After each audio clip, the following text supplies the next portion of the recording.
The Patriot Act permits federal agents to search everything. Bugs and tracker systems built into all appliances. Tracking you through your cell phone. Spy satellites to be used regularly by U.S. civilian agencies and law enforcement. The Department of Homeland Security has launched a research project to find ways of hacking into gaming consoles. A system to monitor blogs, message boards, and social media sites like Twitter, Facebook. Law that would say that social networks, etc., have to build in backdoors for government surveillance. The list of words that the DHS is monitoring is to monitor for criticism, to monitor for dissent.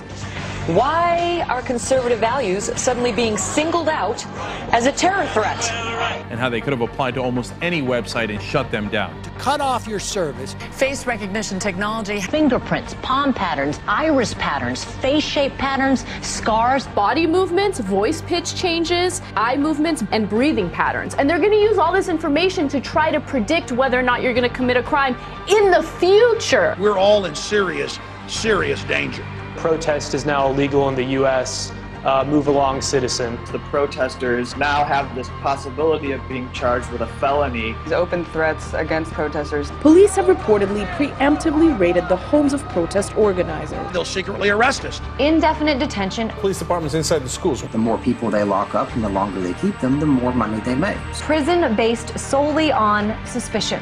Drones, they're not just for Yemen anymore. Recently signed a new FAA bill that's going to allow for domestic drone use.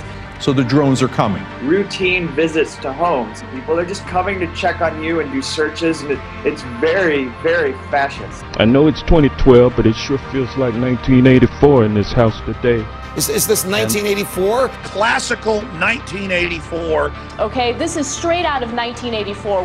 What you have here is, this is the wars coming home. It's being turned into a police state with militarized riot gear, LRAD machines, and drones overhead.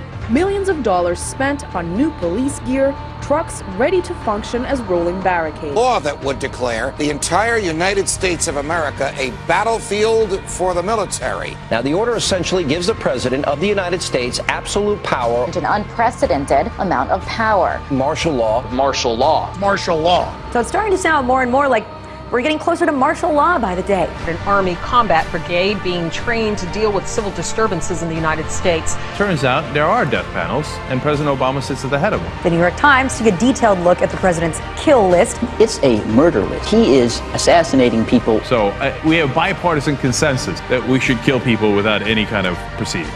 If you are on a kill list or within a block perimeter of anyone on a kill list, that's the end of the road for you. Are you slightly uncomfortable with the idea that the United States president can decide that this or that U.S. citizen is a threat to national security and kill them? 450 million rounds of ammunition. Hollow point ammunition. It's designed to kill people. It's DHS and ICE. They'll kill us. It is surreal. You never expect to do this in your own country. Walking up and down these streets, you don't want to think about the stuff that you're going to have to do. Somebody pops around the corner. We shoot in America. Yeah. This is Big Brother on steroids. Would you like to know more?